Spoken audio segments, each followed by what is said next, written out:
telhados, nas roubadas esquinas de bar, no cigarrinho do lado de fora, no esbarrão do banheiro, nas portarias dos prédios das universidades e centros de convenção em que a gente ia trabalhar. Sempre encontrados, mútua reverência e respeito. Parceiros de luta que podiam inclusive discordar em alguns aspectos e muitas vezes discordamos. Como na polêmica sobre o uso da expressão homem trans ou transhomem. Né? Eu defendi uma coisa e ele outra. Que diferença faz? Nenhuma. A gente falava da mesma coisa, da elevação honrosa da identidade trans masculina à esfera pública brasileira, de cidadania, do direito à plena vida. Sem rodeios, sem desculpas, sem invisibilização, com reflexão, sem cooptação por qualquer força política oportunista, sem descanso. Não haverá outro João. João se fez homem na ditadura e devo dizer que ele nunca deve ter imaginado, nos seus piores pesadelos, que morreria às vésperas da ameaça de outra coalizão de militares. João não lutou por privilégios ou particularismos. Homem admirável que teve que viver como exilado dentro do próprio país por décadas para ter sua identidade reconhecida, enquanto milhares de pilantras se criam nesse mesmo país como pessoas respeitáveis por força do poder econômico e do uso das armas. Ele foi o único da geração dele que ousou dar a cara pública, embora sempre tenha afirmado que havia outros, tantos homens trans, que transicionaram na mesma época que ele. Sua viagem foi mais solitária, não pela ausência total de apoios, mas talvez pela ausência de outros que tivessem vivido pelo menos algumas dores e conquistas que ele viveu junto com ele. Talvez por isso também tenha se entregado tanto ao cuidado e acompanhamento de jovens trans, muitos dos quais poderiam ser seus netos, por não desejar que a solidão desse cria, mas que houvessem alianças entre as pessoas trans. Essa foi uma grande lição dele. João não criou nem conduziu pessoalmente um grupo político só dele. Tampouco ele presidiu ou integrou organizações existentes formalmente. Ao contrário, ele circulava entre as instituições formais, contribuía para articulações entre elas e delas com o Estado, e através da internet aproximou e recenseou os que atualmente são milhares de homens trans no país. Ele entendeu que seria mais útil como ícone que oferecia um bom exemplo, muita escuta e conhecimento aos recém-chegados. Ele entendeu que seria mais útil como intelectual orgânico desse tema. Aproximou-se também da academia, escreveu artigos e estava prestes a ser homenageado com o justíssimo honoris causa quando faleceu, que visava reparar o estrago histórico feito na carreira do brilhante psicólogo e professor que sacrificou carreira e títulos na década de 70 para ser ele mesmo. Quem um dia, como eu, temeu que tivesse que fazer essa escolha, já nos anos 2000, no começo dos anos 2000, consegue imaginar bem como deve ter sido penoso para ele e para sua família abrir mão de anos de investimento e estudo para se tornar legalmente analfabeto. E depois isso foi reparado, infelizmente. Como ocorreu nos primeiros anos da transição dele, se submeter a partir daí a todo tipo de trabalho precário. Ele narra isso para a gente, né? João era de uma capacidade de doação política rara, sobretudo hoje. Não buscou ganhos pessoais com a sua militância. Tinha por perspectiva a utopia da plena conquista de direitos e melhores condições de vida, principalmente, mas não somente para as pessoas trans. Era feminista e não pactuava com atitudes racistas nem homofóbicas. Inspiração para muitos de nós, ele resistiu tanto quanto pôde e talvez tenha descansado da doença apenas quando ele teve certeza de que a tocha dele seguia acesa, empunhada por sempre novas mãos e que não ia ser apagada. Não haverá outro João, mas sempre haverá a sua memória. seu exemplo, sua inspiração. Não nos esqueçamos dele, do seu testemunho de ousadia, de obstinação, de fé, de sororidade e de todas as outras pessoas que se empenham para construir uma verdadeira democracia nesse país. A falta de memória condena países e indivíduos a velhos erros. Salve, João! Luz no seu caminho sempre, e que a sua luz permaneça reverberando nas trilhas de cada jovem trans que emergir nesse perturbado país.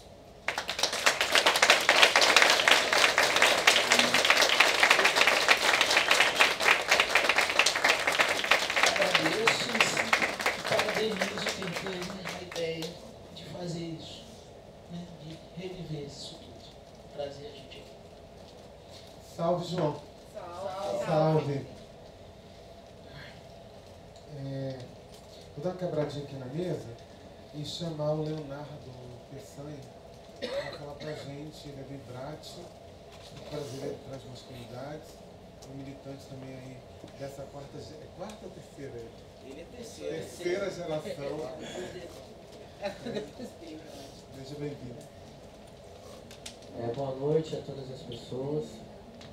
Depois que o Guilherme falou, estou até cansado, nervoso para falar também. Enquanto eu estou muito, já tinha lido o artigo. E é muito emocionante falar do João, né? Quem conhece um pouquinho da minha trajetória sabe que ele salvou a minha vida no dia que a Alessandra estava lá, né? Ela viu bem, o João também. E João tinha um poder enorme de nos contagiar com o seu amor. E ele fez isso comigo e eu acredito que com todos e todas nós. Eu hoje não faço mais parte do IBRAT, né? Apoio, assim como apoio outras instituições de vínculo institucional, do movimento social, mas o João ele foi fundador do Instituto Brasileiro de Transmasculinidades, que foi a primeira organização política nacional exclusivamente de homens trans, assim como os outros homens trans históricos que o Guilherme falou. Eu sou filiado ainda, mas hoje eu sou apenas membro filiado.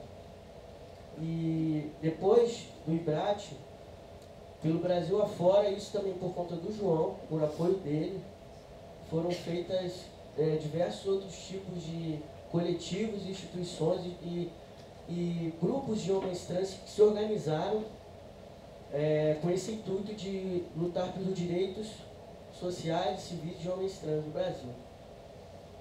Eu gostaria de lembrar o último que foi lançado aqui no Rio de Janeiro, o qual eu tive presente na construção inicial. Eu e o Lessa também estamos apoiando, que é a Liga Brasileira Carioca Transmasculina, é isso, né, o nome certo?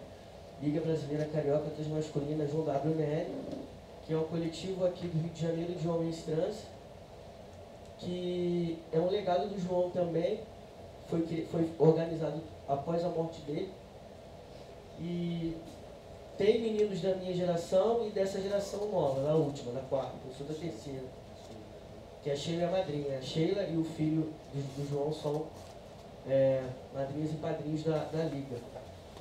E junto a isso também é importante ressaltar diversos grupos de futebol masculino de homens trans que começou a surgir no país. E isso também é por conta de todo o trabalho que o João fez, né, nessa trajetória de estar espalhando pelo país a visibilidade transmasculina, de uma maneira muito peculiar, verdadeira, amorosa, onde ele sempre fez muita questão de falar para todos e todas nós que devemos sempre ser unidos e amigos. É claro que vamos discordar e iremos discordar, mas essa discordância tem que ser feita de maneira pacífica. E o João deixou esse legado para nós, de luta, de resistência, e que isso não será apagado. Assim como ele me libertou, né, ele continuará libertando outras pessoas trans, outros homens trans, mesmo não estando mais aqui fisicamente. Esse livro é a prova disso, os outros também. E momentos como esses são muito importantes, sabe? Porque por mais que a gente sinta a falta dele, né, física, estar em espaços como esses faz com que a gente sinta ele mais próximo. Pelo menos eu sinto. Para quem acredita também nisso, né? Eu acredito. E acho que é isso. A gente vai continuar nessa luta por direitos, por estar podendo viver, exercer a nossa cidadania. E João me ensinou que a gente deve sempre ter empatia e lutar pelos direitos de todas as pessoas. Então, também hoje eu me identifico enquanto um homem trans, e sou transfeminista, negro, das transmasculinidades. E esse é o meu lugar político e social hoje, transfeminista negro das transmasculinidades. E João me ensinou isso também, que a gente, enquanto homem trans, temos que sempre ser feministas, lembrar de um dia por onde nós passamos, né? E não esquecer da nossa trajetória. Então é isso. João presente. João presente em nossos corações. Eu queria só registrar aqui também a presença de familiares do João. Oi? Faltou? Liana. Tá. Então está aqui presente a Liana, irmã do João, o Ian, né, que é filho, a Solange, aqui a Van, né, do livro, né? Tânia, que é irmã também, Urbano, que é irmã tá lá, e a Salma, que é nora e companheira do Ian, não é isso? Bem-vindos, bem-vindos. Passar para o Jordan Lessa também conversar com a gente. Depois de tanta emoção fica difícil de falar mais alguma coisa, né? Um artigo belíssimo, obrigado pela lembrança. Eu ainda não tinha lido. A emoção da Sheila não podia ser de outra forma, eu estava falando isso antes da gente iniciar. Como essa mulher continua guerreira e como não deve ser fácil, né? Porque são 8 meses, dia 26 agora faz 8 meses que o João se foi. E todos os dias, nesse caminhar, nesse trabalho, nessa preparação, ela ainda não teve tempo para ela, né? Porque ela está vivendo isso tudo, isso não deve ser nada fácil. Um pouco antes eu estava conversando com ele, falando para ele assim, o João é uma pessoa tão importante na minha vida, que eu não lembro da data que está na certidão de óbitos do meu pai e da minha mãe. Mas todo dia 26 eu lembro do João. É uma coisa... Porque assim, ele me trouxe, como o Peçanha disse, como acho que muitos de nós, ele me trouxe a vida. Antes do João, eu era uma pessoa que... Sabe aquela pessoa que não tem endereço? Eu acho que é muito difícil alguém imaginar quando você está no meio do nada. Porque você não é o que as pessoas dizem que você é, você não é o que as pessoas te acusam, mas você também não sabe o que você é para dizer para elas que não é assim. E eu passei 47 anos na minha vida vivendo isso. A minha transição é bem recente. São 4 anos, e foi no dia 8 de agosto de 2013 que eu conheci o João, lá em Maricá. Você vê como é que é a vida dá volta, né? Lá em Maricá. E uma pessoa falou para mim na época, que é uma companheira, uma grande companheira que eu tive na época, e ela falou assim, hoje eu vou te levar para conhecer uma pessoa que vai ajudar muito na tua vida. E todo mundo já me via de uma outra forma e eu não. Eu nunca tinha ouvido falar de transexualidade, nunca tinha visto um homem trans, nunca tinha ouvido falar de João, nada. Porque quando as pessoas falam assim, quanto tempo de militância? Alguns têm 30, outros têm 20, né? Outros têm o tempo que a militância tem, que a luta LGBT tem. Eu acho que eu tenho 52 anos que eu completo amanhã de ativismo, de militância. Porque a gente luta todo dia para ser quem é. Todo ser humano faz isso. Mas quando você não sabe quem você realmente é, isso é muito difícil. Você luta sem ter certeza de nada. Então, quantos anos você tem de ativismo? Eu tenho 52 anos de ativismo. né, de uma forma individual, que a partir de 2013, que o início realmente foi em 2014, foi quando eu conheci o Grupo Arco-Íris, foi quando eu conheci o Cláudio, foi quando eu conheci Marcelo, enfim, foi quando eu conheci a Alessandra, foi quando eu conheci tanta gente. E aí eu comecei a ver os meus iguais. E aí eu comecei a me encontrar no mundo. E isso tudo aconteceu pelo olhar do João. Assim como o Guilherme, eu conheci o João quando ele foi a Maricá. Tive a honra de conversar com ele antes dele começar a palestra.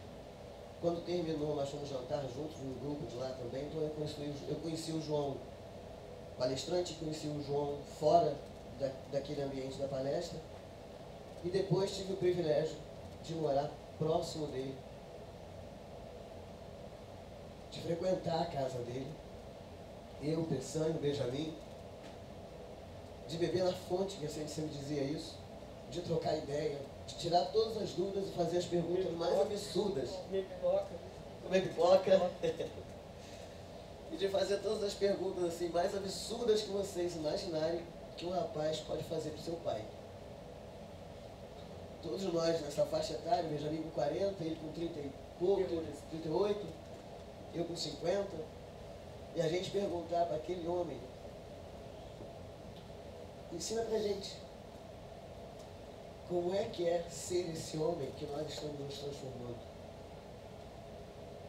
Porque é diferente de ser um homem cis.